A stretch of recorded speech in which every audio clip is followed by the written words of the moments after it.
BJP চৰকাৰে যে মখিমূৰ কৰাৰ চেষ্টা কৰিছে। যোৱাকালি দেখিছে ধুবুৰীত যি আমাৰ গণতন্ত্ৰভাৱে আমি আন্দোলন কৰি আহিছোঁ, পুলিচৰ যি বৰ্বৰতা, কাৰ নিৰ্দেশত? বিজেপি চৰকাৰৰ নিৰ্দেশত। আমাক দমন নীতি হেমন্ত বিশ্ব শৰ্মাই আৰু দেখুৱাব নোৱাৰিব। আমি আকাশে হাত সাৱটি বহি নাথাকিম। আপোনাক স্পষ্টভাৱে ক'ব বিচাৰিছোঁ, জনজাতিকৰণৰ নামত আপুনি আজি যিমান বছৰ যি মিছলীয়া প্ৰলোভন দি ৰাজবংশীক ৰাজনৈতিকভাৱে যি ব্যৱহাৰ কৰিছে, আপুনি আৰু নোৱাৰিব। আমাৰ ৰাজবংশী জাগিছে, জাগিব। অনাগত দিনত অতি সোনকালে যদি কোচ ৰাজবংশীক জনজাতিকৰণ কৰা নহয়, ইয়াতকৈ ভয়াৱহ আন্দোলন গঢ়ি তুলিম। গণতান্ত্ৰিক ভাষা বুজি পোৱা অসমৰ সম্মাননীয় মুখ্যমন্ত্ৰী হিমন্ত বিশ্ব শৰ্মাৰ তীব্ৰ ভাষাৰে বঙাইগাঁও জিলা চৈধ্য বঙাইগাঁও জিলা কচ সাধাৰণ আমি দাবী জনাইছোঁ। তেখেতৰ ভ্ৰষ্টাচাৰী শাসন নীতি আমি কোনোদিন চৈধ্য বঙাইগাঁও জিলা কচ সাধাৰণ কেতিয়াও আমি মানে কিবা নকৰোঁ, সহজ নকৰোঁ। আৰু সেইদিনা হৈ যোৱা ধুবুৰীৰ গণতান্ত্ৰিক যি আন্দোলন মখিমূৰ কৰাৰ কাৰণে ধুবুৰী জিলাৰ SP মহাশয় লীলা দলে যি মানে বৰ্বৰতাৰ কাণ্ড দুখাই দিল, সেই ক্ষেত্ৰত আমি চৈধ্য বঙাইগাঁও জিলা কচ ৰাজনৈতিক তীব্ৰ ভাষাৰে গৰিহণা দিছোঁ। অনাগত দিনত এই ধৰণৰ ব্যৱস্থা যদি থাকে, প্ৰশাসন যন্ত্ৰ যদি থাকে, তেনেহ'লে প্ৰশাসন যন্ত্ৰ উখাৰি দিয়াৰ ব্যৱস্থা আমি চৈধ্য বঙাইগাঁও জিলা কচ সাধাৰণ আমি প্ৰয়োগ কৰিম। ইয়াৰ পিছত আৰু আন্দোলন হ'ব দিলে বৰ্খাস্ত নকৰালৈকে চৈধ্য বঙাইগাঁও জিলা কচ সাধাৰণ আমাৰ দাবী থাকিব। আমি এই ধৰণৰ গণতান্ত্ৰিক আন্দোলন কৰি যাম। বিজেপি চৰকাৰে যে মখিমূৰ কৰাৰ চেষ্টা কৰিছে।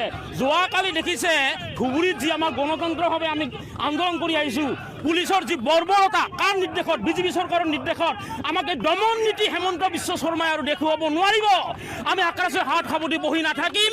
আপোনাক স্পষ্টভাৱে ক'ব বিচাৰিছোঁ, জনজাতিকৰণৰ নামত আপুনি আজি যিমান বছৰ যি মিছলীয়া প্ৰলোভন দি ৰাজবংশীক ৰাজনৈতিকভাৱে যি ব্যৱহাৰ কৰিছে, আপুনি আৰু নোৱাৰিব। আমাৰ ৰাজবংশী জাগিছে, জাগিব। অনাগত দিনত অতি সোনকালে যদি কোচ ৰাজবংশীক জনজাতিকৰণ কৰা নহয়, ইয়াতকৈ ভয়াৱহ আন্দোলন গঢ়ি তুলিম। গণতান্ত্ৰিক ভাষা বুজি পোৱা অসমৰ সম্মাননীয় মুখ্যমন্ত্ৰী হিমন্ত বিশ্ব শৰ্মাৰ তীব্ৰ ভাষাৰে বঙাইগাঁও জিলা চৈধ্য বঙাইগাঁও জিলা কচ সাধাৰণ আমি দাবী জনাইছোঁ। তেখেতৰ ভ্ৰষ্টাচাৰী শাসন নীতি আমি কোনোদিন চৈধ্য বঙাইগাঁও জিলা কচ সাধাৰণ কেতিয়াও আমি মানে কিবা নকৰোঁ, সহজ নকৰোঁ। আৰু সেইদিনা হৈ যোৱা ধুবুৰীৰ গণতান্ত্ৰিক যি আন্দোলন মখিমূৰ কৰাৰ কাৰণে ধুবুৰী জিলাৰ SP মহাশয় লীলা দলে যি মানে বৰ্বৰতাৰ কাণ্ড দুখাই দিল, সেই ক্ষেত্ৰত আমি চৈধ্য বঙাইগাঁও জিলা কচ ৰাজনৈতিক তীব্ৰ ভাষাৰে গৰিহণা দিছোঁ। অনাগত দিনত এই ধৰণৰ ব্যৱস্থা যদি থাকে, প্ৰশাসন যন্ত্ৰ যদি থাকে, তেনেহ'লে প্ৰশাসন যন্ত্ৰ উখাৰি দিয়াৰ ব্যৱস্থা আমি চৈধ্য বঙাইগাঁও জিলা কচ সাধাৰণ আমি প্ৰয়োগ কৰিম। ইয়াৰ পিছত আৰু আন্দোলন হ'ব দিলে বৰ্খাস্ত নকৰালৈকে চৈধ্য বঙাইগাঁও জিলা কচ সাধাৰণ আমাৰ দাবী থাকিব। আমি এই ধৰণৰ গণতান্ত্ৰিক আন্দোলন কৰি যাম। বিজেপি চৰকাৰে যে মখিমূৰ কৰাৰ চেষ্টা কৰিছে। যোৱাকালি দেখিছে ধুবুৰীত যি আমাৰ গণতন্ত্ৰভাৱে আমি আন্দোলন কৰি আহিছোঁ, পুলিচৰ যি বৰ্বৰতা, কাৰ নিৰ্দেশত? বিজেপি চৰকাৰৰ নিৰ্দেশত।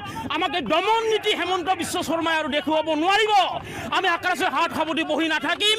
আপোনাক স্পষ্টভাৱে ক'ব বিচাৰিছোঁ, জনজাতিকৰণৰ নামত আপুনি আজি যিমান বছৰ যি মিছলীয়া প্ৰলোভন দি ৰাজবংশীক ৰাজনৈতিকভাৱে যি ব্যৱহাৰ কৰিছে, আপুনি আৰু নোৱাৰিব।